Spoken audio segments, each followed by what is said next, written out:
When I walked into the cafe that afternoon, I never expected to see him again, but there he was, sitting at a table by the window. My husband. The man I had betrayed, the man I had lost. The years between us faded away in an instant. We locked eyes, and for a moment, everything I thought I had moved on from came rushing back. But what was he doing here? Why was he looking at me like nothing had changed? In the blink of an eye, everything that I had believed about my past was thrown into question. Could I undo the mistakes I made? Was there still a chance to rebuild what I had destroyed? My heart raced as I walked over to him, uncertain of what this encounter would mean. What would he say? What would I say? I had spent months trying to put the pieces of my life back together after the affair, trying to reconcile the choices I had made. But in that moment, I realized something startling. This wasn't just about the man I had once been married to, or the man I thought could be my escape. This was about me and the woman I had become. And now, standing face to face with the past, I had to confront something deeper, something that had been buried beneath the layers of guilt, regret, and passion that had defined my every move. What happens when you come face to face with the truth you thought you buried? Can you truly move forward, or are you destined to remain stuck in a cycle of your own making? You won't believe the twist that came next. Because just when I thought I had finally figured it all out, life threw me one more curveball. This isn't just a story about infidelity and regret. It's about finding your way back to yourself, even when you've lost everything. How will I face my past? And more importantly, stick around to see how it all unfolds. Don't forget to subscribe for more of these unpredictable, real-life stories. And let me know in the comments where you're watching from. I'd love to hear your thoughts. When I reached into my beach bag and felt nothing but sand between my fingers, my heart stopped. I frantically searched through the folds of my towel, the pockets of my denim shorts, and the small pouch where I always kept my ring. It was gone. The golden band my husband had placed on my finger 5 years ago vanished. A wave of panic surged through me as I scanned the golden expanse of sand, my mind racing. Had I lost it while swimming? Had it slipped off when I applied sunscreen? My fingers trembled as I pushed my sunglasses onto my head, scanning the beach for help. That's when I saw him. The lifeguard stood at the edge of his tower, his toned, sun-kissed body framed against the deep blue sky. He had been watching the water, but when my frantic movements caught his attention, he climbed down with effortless grace. He strode toward me, his presence commanding yet oddly soothing. "You okay?" His voice was rich, deep, and laced with a concern that made my breath hitch. "I lost my ring," I admitted, my voice smaller than I intended. His gaze dropped to my bare finger before flickering back to my face. "Wedding ring?" he asked, and for some reason I felt an odd twinge of guilt. I nodded. He studied me for a beat, then offered a reassuring smile. "Let's find it." Together we combed the sand, our fingers sifting through the sun-warmed grains. His presence was intoxicating. Too close, too aware, too much. Every time our hands brushed, I felt something stir inside me, something that had been dormant for too long. My marriage had been steady but cold, routine replacing passion, silence replacing laughter. And here was this stranger radiating warmth, intensity, and something I couldn't quite name. After nearly 20 minutes, he stood, dusting off his hands. "Let's try the water," he suggested. I followed him into the shallows, the waves lapping at my thighs. He dived under, emerging moments later, shaking his wet hair, droplets cascading down his strong jaw. I shouldn't have stared, but I did. He caught me, his lips curving in amusement. "You sure you lost a ring, or just looking for an excuse to have me rescue?" His voice was teasing, but there was an edge to it, something heavier. I forced a laugh, my face burning. I'm married, I blurted out as if that explained anything. His expression darkened just a fraction, unreadable. Lucky guy, he murmured. The way he said it made me feel anything but lucky. I swallowed hard, turning away. We should keep looking. We did for another hour, but the ring was nowhere to be found. As the sun began to set, he walked me back to my chair, his presence a magnetic force I couldn't shake. Come by tomorrow, he said, his gaze holding mine. I'll bring a metal detector. I hesitated. I should have said no, I should have walked away. But instead, that night I lay beside my husband, staring at the ceiling. He had barely noticed my missing ring when I told him over dinner. We can buy another, he had said absently, his eyes fixed on his phone. But I didn't want another ring. I wanted him to care that I lost it. Instead, all I could think about was the lifeguard, his touch, his voice, the way my body had responded to him without my permission. The next day, I returned to the beach. He was waiting. The metal detector in his hands was just an excuse, a flimsy barrier between what we both felt humming in the space between us. We searched, but it wasn't about the ring anymore. It was about the way his fingers grazed my wrist when he handed me the device, the way he stood too close, his breath warming the shell of my ear as he murmured instructions. It was about the way my skin burned under his touch, how I shivered despite the summer heat. When the detector beeped, my heart jumped. We dug together, our hands meeting in the cool, damp sand. Then suddenly, there it was, my ring.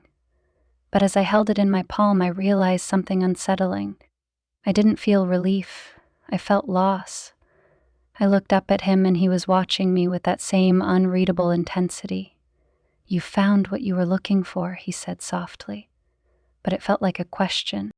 I swallowed, my throat tight. I don't know, I whispered. That night, I dreamt of him.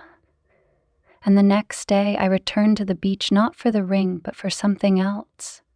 Something I wasn't ready to name. The first time it happened, it was fast, desperate, and completely reckless. He pulled me into the small, shaded area beneath the lifeguard tower, his hands firm on my waist. Tell me to stop, he had murmured, his lips hovering over mine, his breath mingling with mine. I should have. I didn't. When his lips finally met mine, I felt something inside me shatter. His kiss wasn't careful or polite. It was raw, hungry, filled with something I hadn't felt in years. His hands mapped my body, like he had been waiting for this moment his entire life. Afterward, as I fixed my dress and tried to steady my breathing, he leaned against the wooden post, watching me. You're shaking, he said. I pressed my hands against my flushed cheeks. I shouldn't have. Don't, he interrupted, his voice firm. Don't regret it. I did, but not for the reasons I should have. It happened again and again. Each time, it became harder to pretend it didn't mean something. Each time, I lost another piece of myself to him.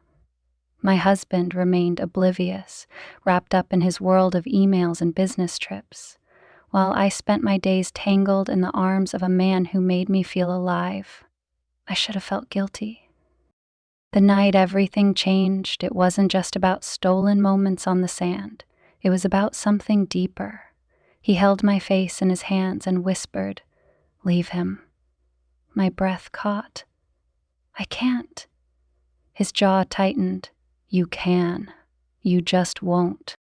I wanted to argue, but he was right. I was afraid. Afraid of what it would mean if I chose him. Afraid of what it meant if I didn't. Then came the confrontation. My husband found out. Not through suspicion, but through undeniable proof. A message I had failed to delete. A late-night call I had answered in the bathroom. When he confronted me, his face was pale, his voice eerily calm. How long? I couldn't lie. A few months. He exhaled sharply, running a hand through his hair. Do you love him? I opened my mouth, then closed it, because I didn't know. I loved the way he made me feel. I loved the way he saw me, but I don't know, I whispered. My husband laughed, but it wasn't humor, it was broken. Then you just ruined our marriage for nothing. Maybe I had, or maybe I had saved myself. The finale wasn't dramatic. My husband left. The lifeguard didn't beg me to stay. In the end, I was left alone, standing on the same beach where it all began, staring at the waves that had carried away my ring and washed a stranger into my life. I had found something else that day and lost myself in the process. The days blurred together, and I found myself returning to the beach more often than I should have. I told myself it was for the ocean, the escape from the suffocating silence of my home, but I knew better. It was for him. Every glance, every brush of his fingers against mine felt like a match striking dry wood, and I was already burning. The guilt should have been overwhelming, but instead, there was only anticipation. A quiet thrill that buzzed beneath my skin every time I saw him. The first time we crossed the line, it was inevitable. The air between us had been charged for too long, the tension building like an impending storm. He was waiting for me beneath the pier, the waves crashing against the wooden posts in rhythmic pulses. I should have turned around. Instead, I stepped closer, my pulse racing as his hands found my waist, pulling me into the cool shade where no one could see us. His lips hovered near mine, the salt from the ocean mixing with the heat of our breath. "Tell me to stop," he murmured, his voice thick with restraint. I should have, but I didn't. When his lips finally met mine, I melted into him, years of loneliness and unmet desires pouring into that single moment. His grip was firm, his fingers digging into my skin as if he needed to make sure I was real, that this was happening. My hands roamed over his sun-warmed shoulders, my body pressing against his like I had been craving this for lifetimes. It wasn't careful, it wasn't slow, it was desperate, consuming. An unraveling of every rational thought I had left. It was desperate, consuming, an unraveling of every rational thought I had left. I had been starving, and now I was feasting. When we finally pulled apart, breathless, he pressed his forehead to mine, his fingers still curled around the back of my neck. "You're shaking," he whispered. I wrapped my arms around myself, suddenly cold without his warmth. "I should go," I whispered, but neither of us moved. His eyes searched mine as if he was trying to understand something neither of us could put into words. "You don't have to," he said, his voice softer now, hesitant in a way that made my heart twist. But I did. If I stayed, I'd never leave. And so I turned and walked away, my body still humming from his touch, my mind spinning with the reality of what I had just done. That night, I lay next to my husband, my skin still tingling, my mind replaying every second of what had happened beneath the pier. He was snoring softly beside me, completely unaware that I had crossed a line I could never uncross. I turned my wedding ring over my finger, the metal cool against my skin. I should have felt guilt. I should have felt shame. But all I felt was longing. It didn't stop at one time. It never does. The next time, it was on the lifeguard stand late at night when the beach was empty. His hand slid over my bare thighs, his lips tracing a path down my collarbone as I gripped his shoulders, my breath hitching. It was exhilarating, reckless. Everything my marriage hadn't been in years. Each time we met, the fire between us burned hotter, the stolen moments growing bolder. I stopped questioning if it was wrong. It was, but it was also the only thing that made me feel alive. My husband noticed changes in me, but he never asked. Maybe he didn't want to know. Maybe he had already checked out of our marriage long before I had. He worked late, stayed buried in emails, barely looked up when I entered a room. I could have confessed, ended things, but I didn't. Instead, I let the affair consume me, filling the empty spaces my husband no longer cared to touch. The lifeguard started asking questions. "What happens when the summer ends?" he asked one evening, his fingers tracing lazy circles against my palm. I avoided his gaze, staring out at the horizon where the sun was sinking into the water. "I don't know." And I didn't. I didn't allow myself to think beyond the next meeting, the next moment. But he was thinking about it, and that terrified me. I should have known it wouldn't last. Affairs never do. The illusion shattered the moment my husband found out. A misplaced text, a call answered too quickly. He confronted me in the kitchen, his face unreadable, his voice eerily calm. "How long?" I swallowed hard, my hands gripping the edge of the counter. "A few months." He exhaled sharply, running a hand through his hair. "Do you love him?" I opened my mouth, then closed it, because I didn't know. I loved the way he made me feel, I loved the escape, but love? "I don't know," I whispered. My husband laughed, but it wasn't humor, it was pain. "Then you just ruined our marriage for nothing." Maybe I had. Or maybe I had saved myself. But as he walked away, suitcase in hand, I realized I had lost more than I had gained. The lifeguard had never asked me to stay, and I never asked him to wait. I returned to the beach one last time, standing at the shoreline where it had all begun. The waves lapped at my feet, the same ocean that had stolen my ring, the same ocean that had given me him. I had found something that day and lost myself in the process. The days after my husband's departure were a haze of silence and unanswered questions. The house felt hollow, too big for just me, too quiet without his predictable routine.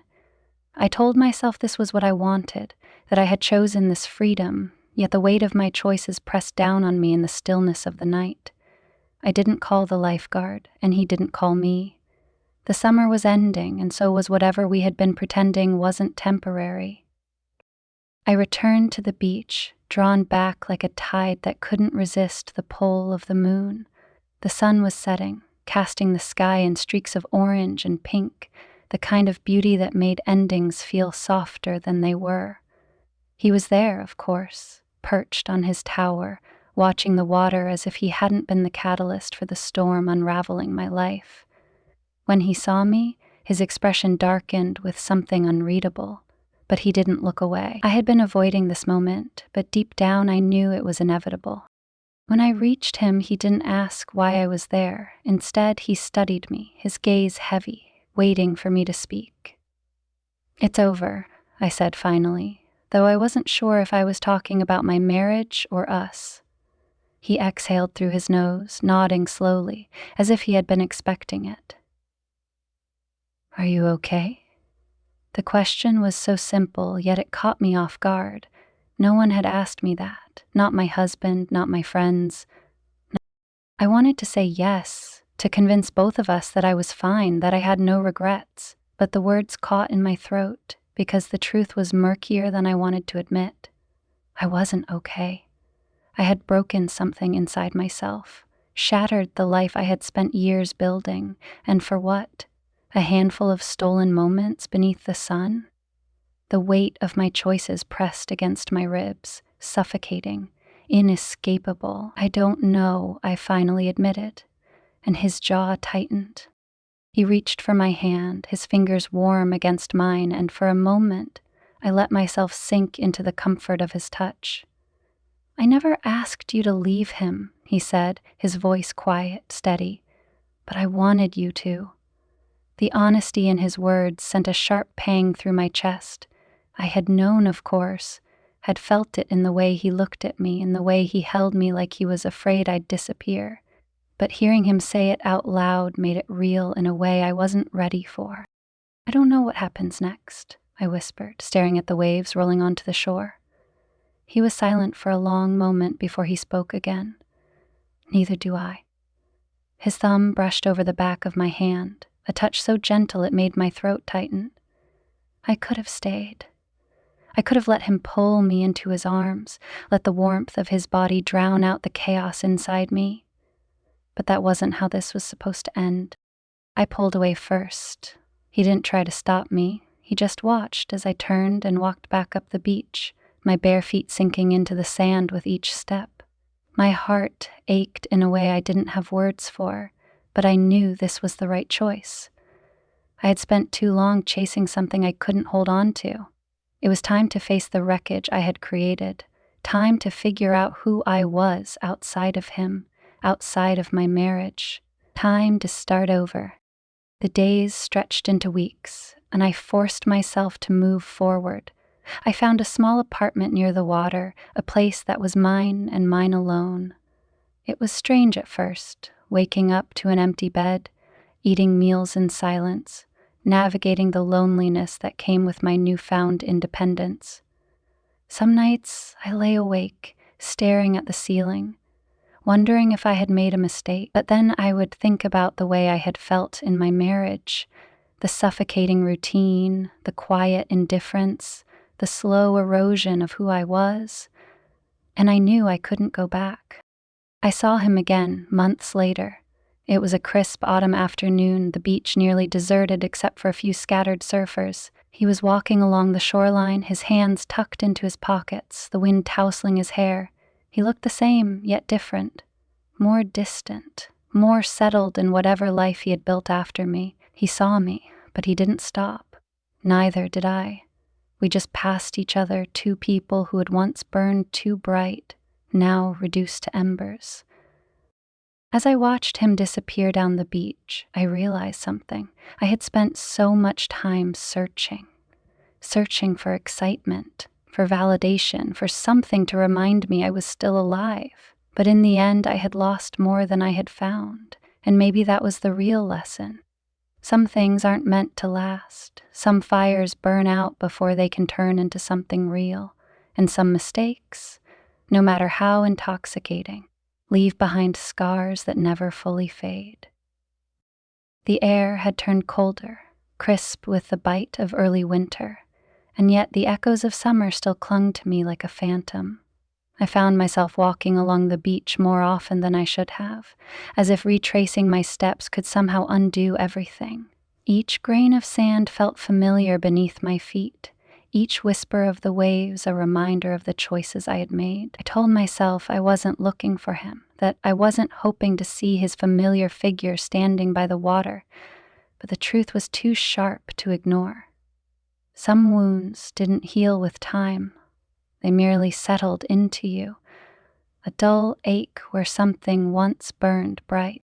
My apartment had become a quiet sanctuary, stripped of the weight of expectation, yet loneliness curled in the corners like an unwanted guest. I had spent so long tethered to someone, first my husband, then the lifeguard, that being alone felt unnatural. My days became routine, built on small rituals, morning coffee by the window, long walks by the shore, dinners eaten in silence. At first I thought the solitude would break me, but instead it forced me to confront the person I had become, the woman who had thrown everything away for fleeting touches, for stolen glances, for a man who had never promised me anything beyond the heat of the moment. I saw my husband again, briefly, in a coffee shop downtown. He looked the same, yet different, as if shedding me had somehow made him lighter. There was no anger in his eyes when he met my gaze, just quiet acceptance, the kind that stung more than outright hatred. He had moved on, and I had no right to resent him for it. As I watched him walk away, I wondered if I had expected some grand moment of closure, some cinematic confrontation that would justify everything. But there was nothing. Just a quiet ending to a story I had already ruined. The lifeguard remained a shadow in my thoughts, a lingering presence I couldn't quite erase. I hadn't seen him since that last day on the beach, hadn't allowed myself to seek him out. He had been a catalyst, a force that had unraveled me, but he had never been the answer.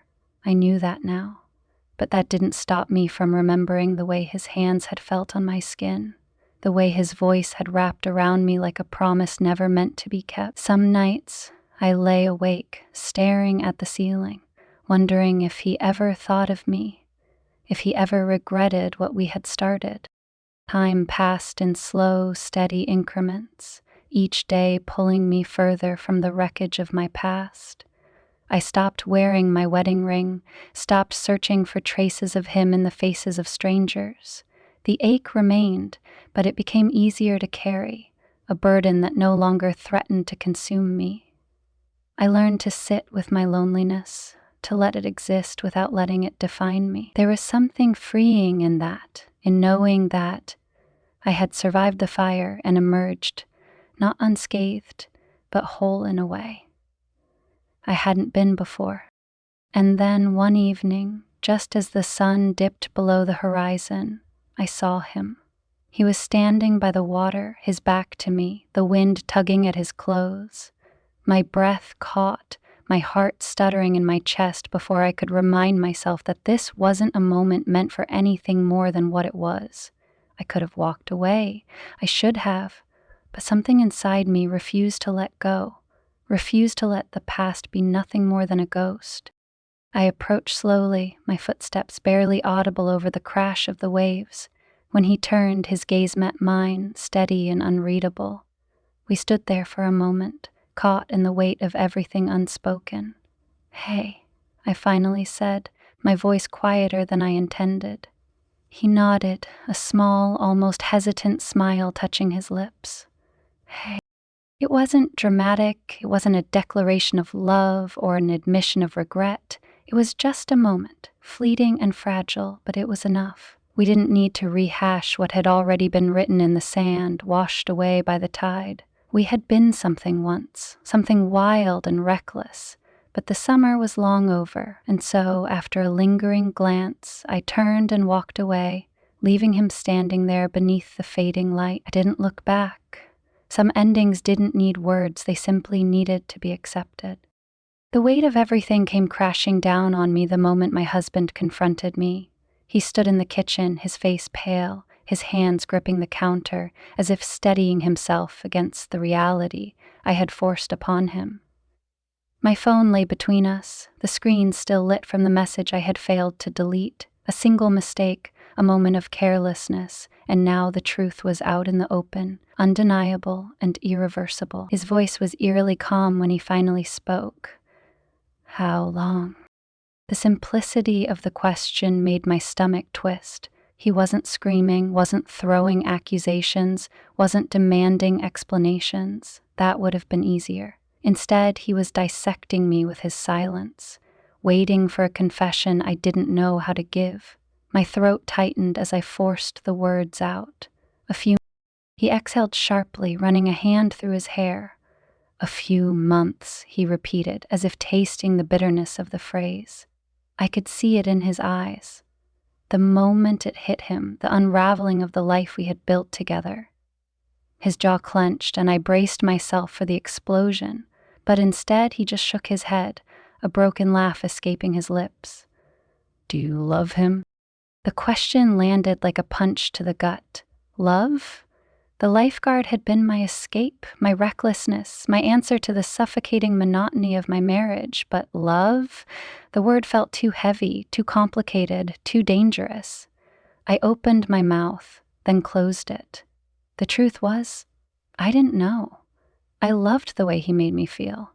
I loved the thrill, the attention, the way he saw me when my husband no longer did. But love? "I don't know," I whispered, and that was when I saw the last piece of my husband break. He laughed again, but it wasn't humor. It was raw, hollow, the sound of something shattering from the inside out. He looked at me as if he had never seen me before, as if he was trying to reconcile the woman he married with the one who had betrayed him. "Then you just ruined our marriage for nothing," he said, his voice thick with something I couldn't name.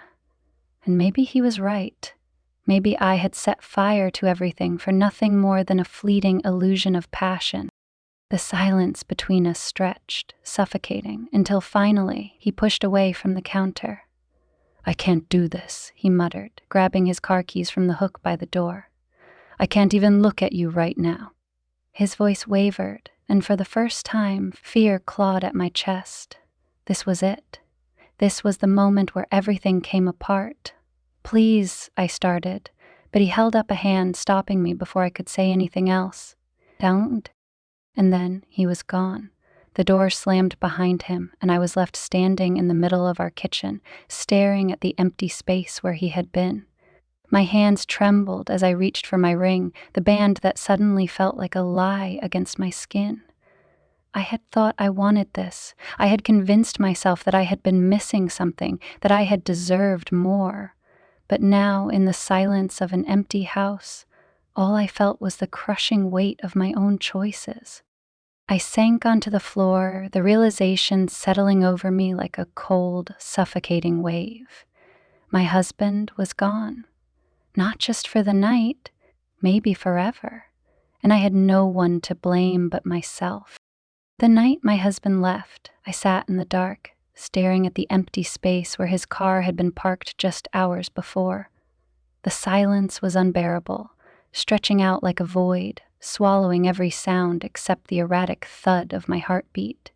My hands curled around my phone, my fingers hovering over the lifeguard's number, but I couldn't bring myself to call. What would I even say? That I had finally burned my life to the ground? That I had shattered the one person who had trusted me most? That I had no idea what to do now? Sleep never came. I sat at the kitchen table long after midnight, my wedding ring still on my finger, a cruel reminder of the promise I had broken. I had expected anger from my husband, an explosion, something violent that would justify my guilt.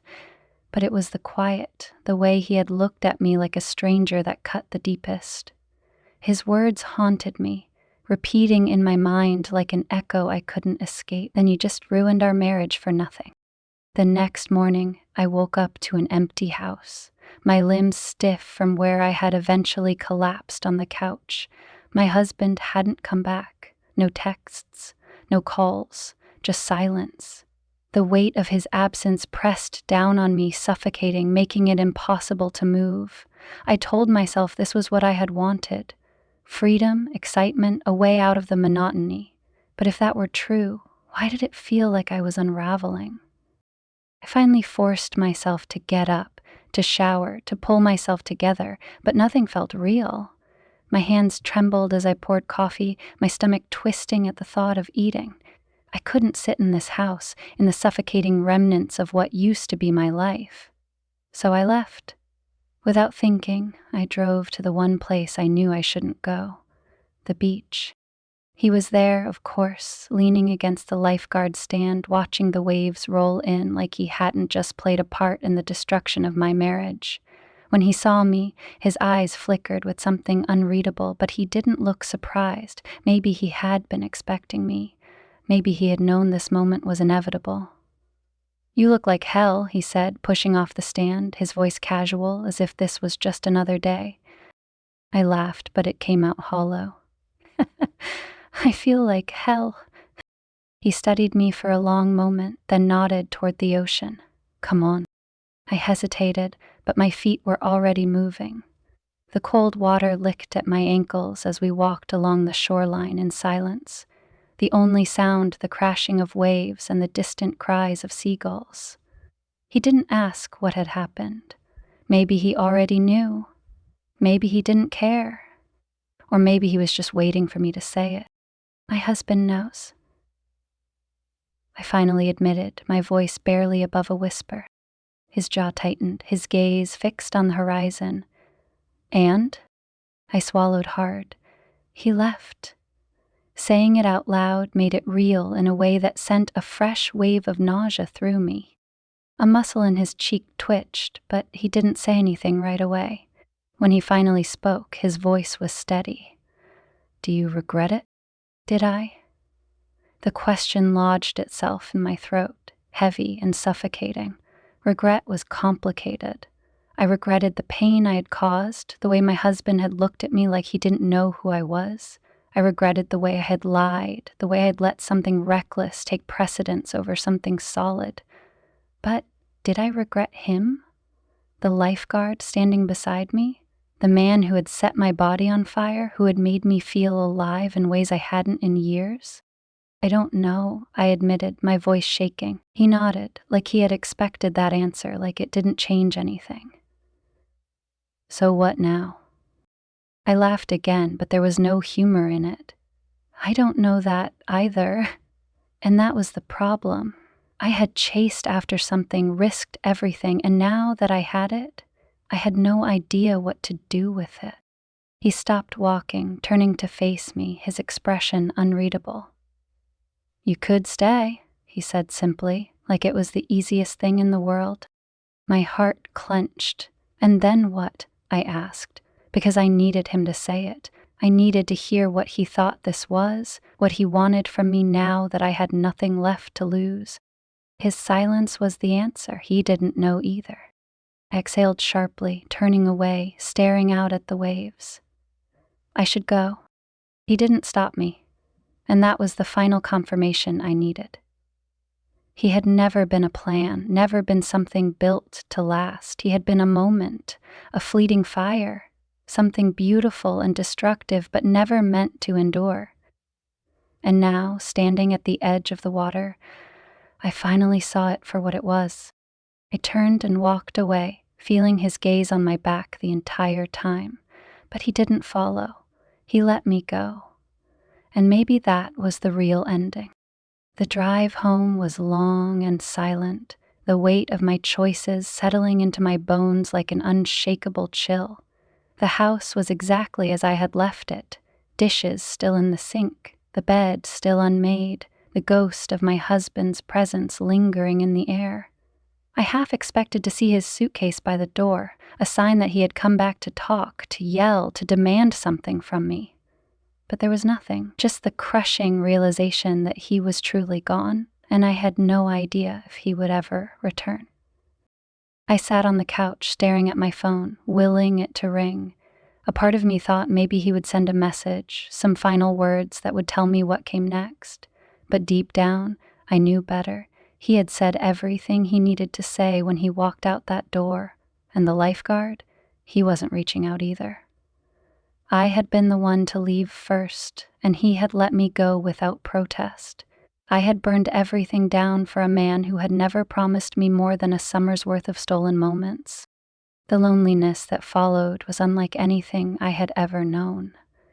It wasn't just about losing my husband, or even about losing the lifeguard.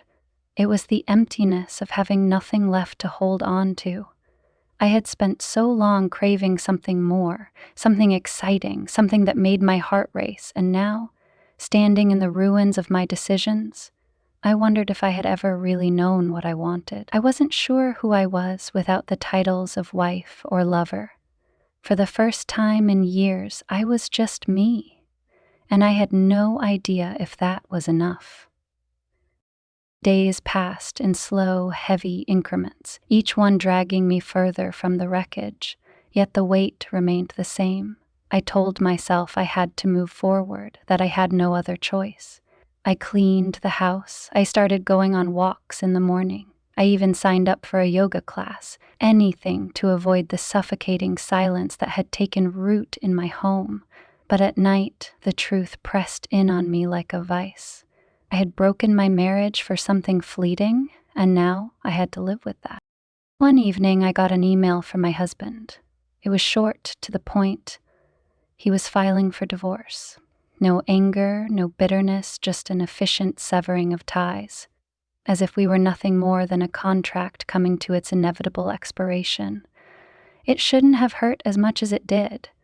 I had been the one to betray him after all. And yet, as I stared at the words on the screen, a fresh wave of grief crashed over me. This was real. This was final. There was no going back. I thought about responding, about telling him I was sorry, that I never meant for things to end like this. But what would be the point? Sorry wouldn't change anything. Sorry wouldn't undo the months of deceit, the nights he had spent loving a wife who had already given her heart to someone else. So instead, I typed out 2 simple words: I understand. And then I hit send, feeling something inside me close shut, a door locking from the inside. The beach no longer felt like a place of escape. I avoided it, knowing that if I saw the lifeguard again, I wouldn't know what to say. He had been the fire, the spark that had ignited everything, but he wasn't my future. He never had been. I had convinced myself that what we had meant something more, that he could somehow be my salvation. But the truth was, I had been running from my unhappiness long before he came along. He was never the answer, just the excuse I had used to burn down the life I no longer wanted. Weeks turned into months, and slowly, painfully, I began to rebuild. It wasn't easy. Some nights, I still woke up expecting to hear my husband's footsteps in the hall, only to be met with silence. Some mornings, I had to remind myself that I was no longer someone's wife, no longer bound by the routine of a marriage that had long since lost its spark. But for the first time in years, I was learning how to stand on my own. I was learning how to live with my choices, even the ones I wished I could undo. One afternoon, as I walked past a jewelry store downtown, I caught sight of a simple gold ring in the window. It wasn't flashy or expensive, just a delicate band that reminded me of the one I had lost in the sand that day, the day everything changed. I stepped inside, my fingers tracing the glass, but I didn't buy it. I wasn't ready to wear a ring again, not even for myself. Maybe one day, but for now I had to learn how to exist without it. The first time I woke up and didn't think about either of them, I realized something had shifted. It wasn't dramatic, not some grand epiphany or a sudden weight lifting from my chest. It was quiet, subtle, like the way seasons change, gradual and inevitable. I no longer reached for my phone in the mornings, expecting to see a message that would never come. I no longer checked my email with that small, masochistic hope that my husband had reconsidered, that he had found it in him to forgive me. Forgiveness was a strange thing. I had spent so long hoping for it, wanting someone to tell me that what I had done wasn't as terrible as it felt. But I had come to understand that forgiveness wasn't something I was owed. My husband had moved on, not out of cruelty, but because that was what people did when they realized there was nothing left worth salvaging. The lifeguard, too, had let me go without a fight, a silent confirmation that whatever we had shared was never meant to last. And so I had no choice but to face the truth. I had done this to myself. For the longest time, I had convinced myself that my unhappiness was a prison someone else had locked me in, that my marriage had drained me of passion, that my husband had stopped seeing me, that I had been left with no other option but to seek something beyond the life I had built. But now, in the absence of anyone else to blame, I saw things for what they were. My husband had not abandoned me. I had stopped reaching for him. He had not become indifferent. I had built walls so high he had no choice but to stand on the other side. And the lifeguard? He had been a distraction, not a savior. The hardest part of all of it was realizing that none of this had made me happy, that I had thrown everything away, expecting to find something greater on the other side, only to discover that I had been chasing a mirage. The excitement, the passion, the thrill, it had all been temporary. The real work, the real depth of love, was in what I had left behind. But regrets were useless now. What was done. I stopped going to the beach, not because I was afraid of seeing him, but because I no longer needed the place that had once been my escape. The ocean had taken my ring that day, and maybe it had been a warning, a quiet omen of the destruction that was to come. Or maybe it had been mercy, washing away the last piece of a marriage that had already been crumbling. Either way, I had no desire to return. Some places belonged to the past. In the end, my realization was simple. I had been searching for happiness in all the wrong places. I had believed that passion alone could sustain me, that a different man, a different life would be the key to unlocking some missing part of myself. But happiness wasn't found in the arms of someone new. It wasn't found in reckless choices or fleeting moments. It had to come from within, and until I figured out how to find it there, I would keep running in circles, destroying everything in my path. So I stopped running, I stopped searching. I stood still, finally willing to sit with the consequences of my choices, to accept that no one else was responsible for my unhappiness. The road ahead was unclear, but for the first time, I wasn't looking for someone else to lead me down it. I would walk it alone. And maybe that was exactly what I had needed all along. It had been almost a year since everything fell apart. I had settled into my new life, one that wasn't defined by guilt, by longing, by a man's presence or absence. I had learned to live with my choices, to own them, to let the pain of my mistakes turn into something resembling wisdom. My days were predictable, simple, quiet. And then, out of nowhere, my past crashed into me like a rogue wave I never saw coming. It happened on a Tuesday, as unremarkable as any other, until I walked into the cafe down the street from my apartment. I had been going there for months, ordering the same coffee, sitting in the same corner, letting the hum of conversations drown out the occasional pangs of loneliness. But that day, the moment I stepped inside, I felt it. A shift in the air, a presence I hadn't expected to ever feel again. I looked up, and there he was, my husband. He was sitting near the window, the late afternoon light casting a soft glow on his face. His hair was a little longer, his jawline sharper, but he was still him, the man I had betrayed, the man I had let go. My pulse quickened, my body reacting before my mind could catch up. He hadn't seen me yet. I could turn around, slip out before he noticed, pretend this moment had never happened. But something kept me rooted to the spot.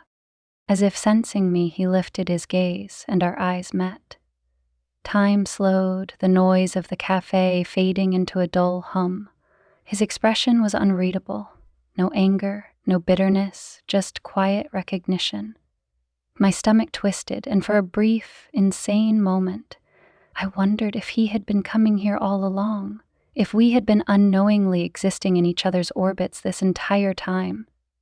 Then he did something I never expected. He smiled, not a forced, polite smile, not the kind of tight-lipped expression people wear when they run into someone they'd rather forget.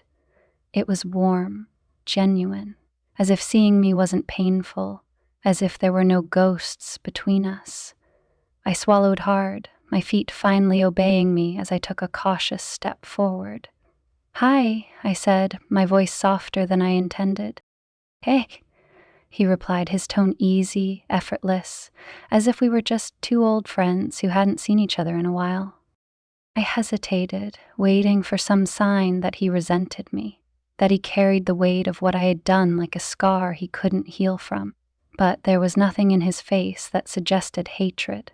If anything, he looked lighter, more at peace than I had ever seen him in our marriage, and for the first time, I wondered if my betrayal had set him free in ways I never considered. "Mind if I sit?" I asked, half expecting him to say no. "Of course." He gestured to the seat across from him, and just like that, we were face to face again, closer than we had been in nearly a year. A strange, unspoken understanding settled between us. We danced around the obvious at first. "How have you been? What are you up to?" The kind of surface-level niceties that felt absurd given everything we had been through. But then he leaned back in his chair, studying me with a kind of curiosity I wasn't prepared for. "You seem different." I let out a breath, nodding. I had to be. His eyes darkened, a flicker of something unreadable passing through them. So did I. The conversation shifted then, deeper, heavier, but not in the way I had feared.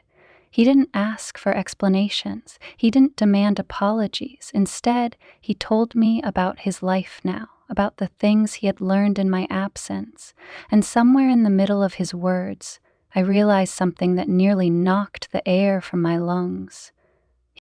Not in a spiteful, I'm better off without you way, but in a way that was real, honest.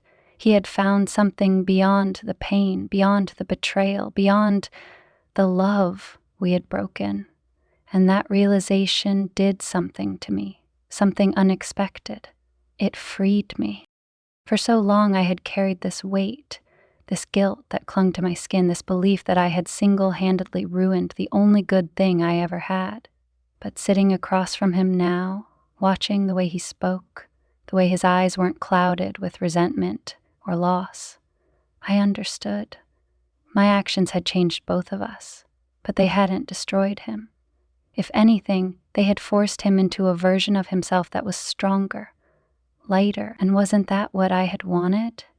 For both of us to find something real? The coffee in my cup had gone cold, but I barely noticed. The words hung between us, unsaid but understood. I could have told him I was sorry again, that I regretted the way things had ended, but somehow I didn't need to. He already knew, and more importantly, he had already let it go. "Are you happy?" I asked finally, needing to hear him say it out loud. His lips twitched into a soft smile. "Yeah, I think I am." He studied me for a beat before tilting his head slightly. "What about you?" I thought about it, really thought about it, for the first time in a long time. I had spent so much time searching for an answer, for something to tell me that I hadn't completely lost myself in the wreckage of my own choices. But here, in this moment, I wasn't running. I wasn't drowning in regret. I was simply existing, breathing, knowing that I had survived. "Yeah," I admitted. "I think I am, too." We finished our coffee, the conversation winding down into something softer, something that didn't feel like goodbye. Because it wasn't. It was something else entirely. Not a second chance, not a rekindling of what was lost, but an acceptance of what was.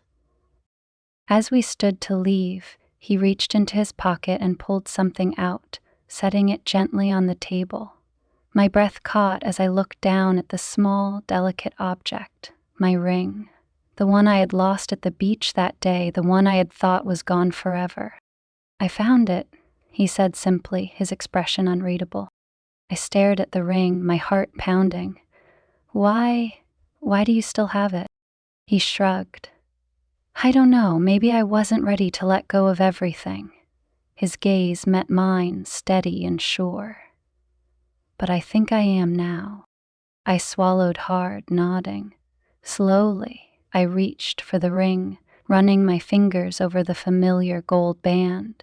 It felt different now, lighter, like it no longer carried the weight of everything that had happened. I closed my fingers around it, my throat tight. "Thank you." He gave me one last smile before turning toward the door, stepping back into the world that no longer belonged to me. I watched him go, a strange sense of peace settling over me.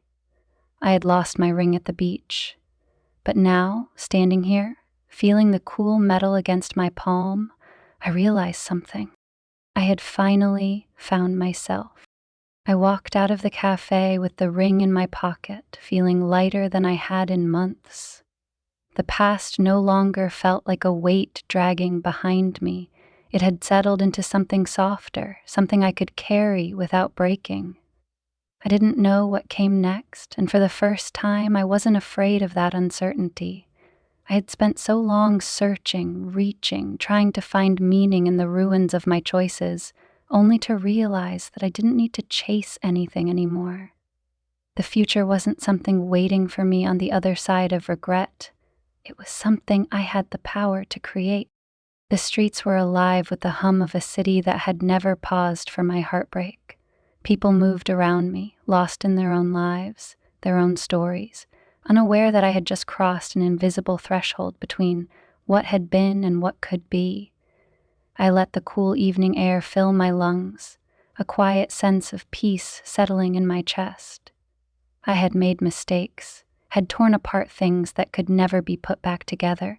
But that didn't mean I was doomed to keep looking backward. Life moved forward, and so would I. I returned home and placed the ring in a small wooden box on my dresser, not out of sentimentality, but as a reminder of who I had been and how far I had come. It no longer symbolized guilt or betrayal, nor did it tether me to a life I no longer belonged to. It was just a piece of metal, an artifact of another version of myself. I didn't need to hold on to it, but I also didn't need to throw it away. Some parts of the past deserved to be acknowledged, not erased. In the weeks that followed, I focused on myself in ways I never had before. I started taking long walks in the morning, not as an escape, but as a way to connect with the world in a way I had forgotten. I picked up books I had always meant to read, started saying yes to invitations I would have once turned down. I no longer felt the need to fill my time with distractions, to chase after fleeting thrills just to feel alive. Instead, I found comfort in the quiet moments, in the stillness that used to terrify me. One afternoon, as I sat in a park with a notebook in my lap, I realized something unexpected. I was looking forward to the future. Not with desperation, not with an aching need to fix what had already been broken, but with genuine curiosity. I had spent so much time thinking about what I had lost, what I had destroyed, that I had forgotten how to dream about what was next. But now, for the first time in a long time, I felt ready to move on.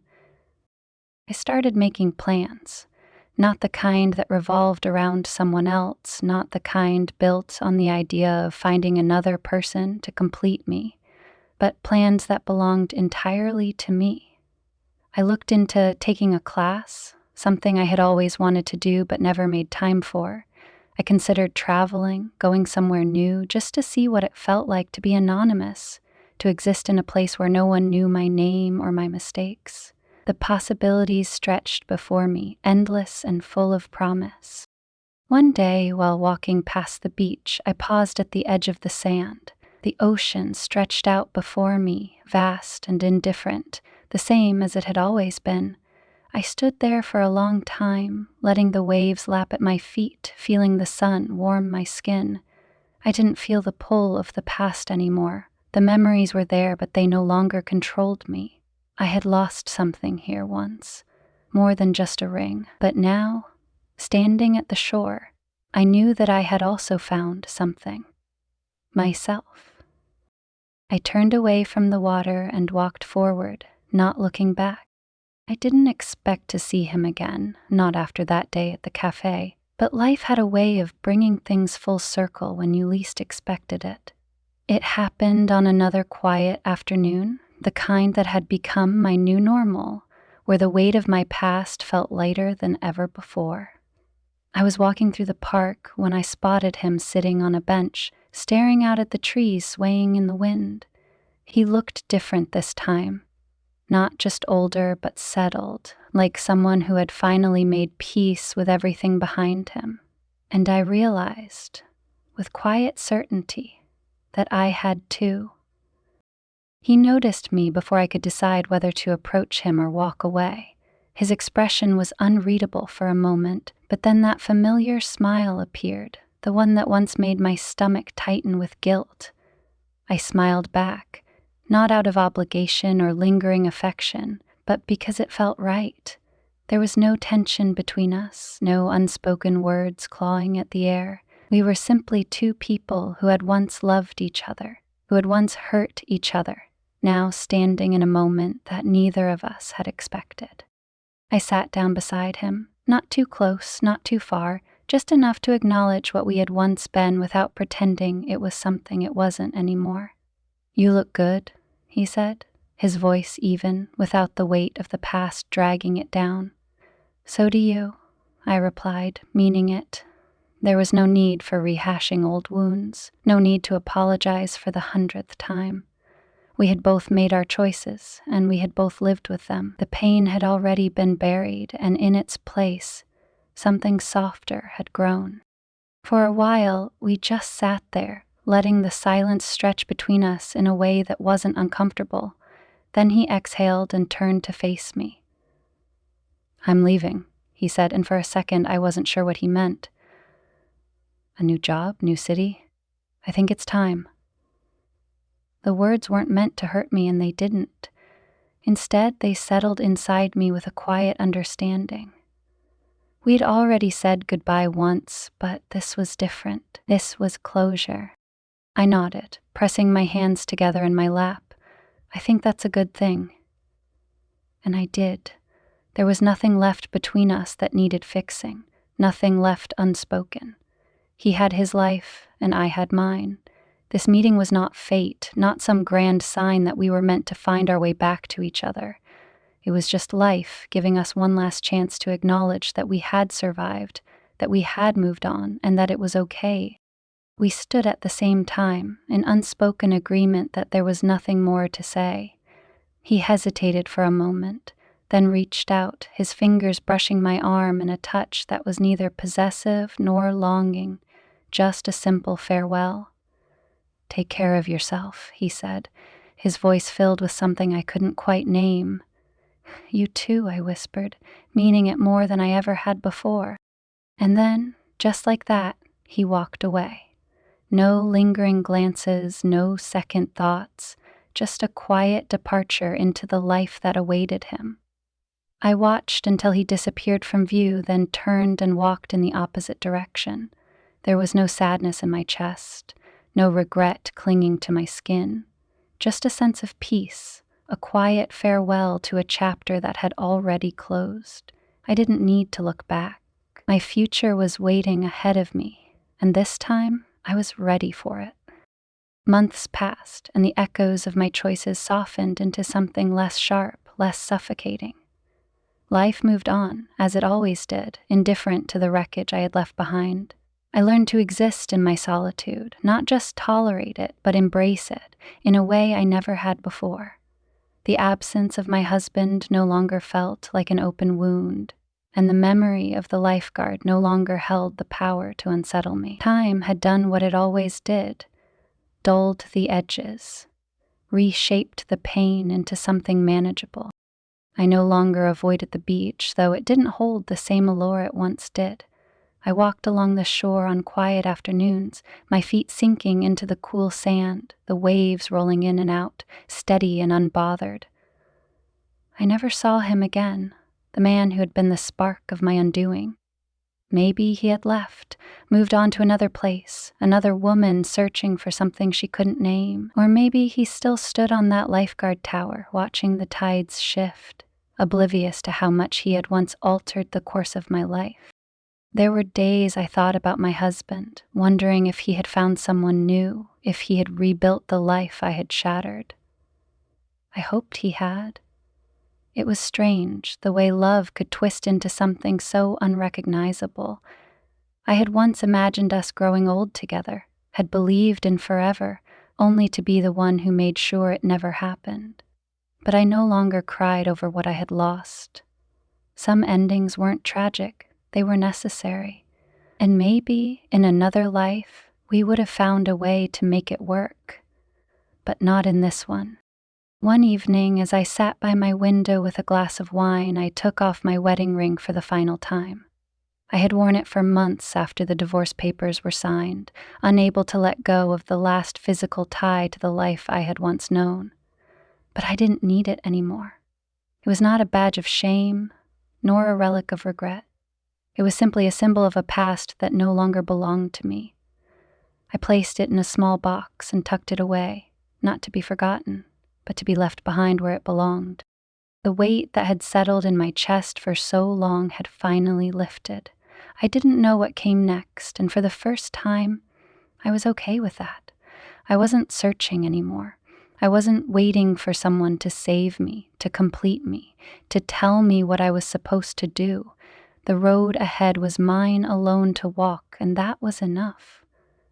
I had lost my ring at the beach, and in its place, I had found something else. Not another man, not some grand revelation, but myself.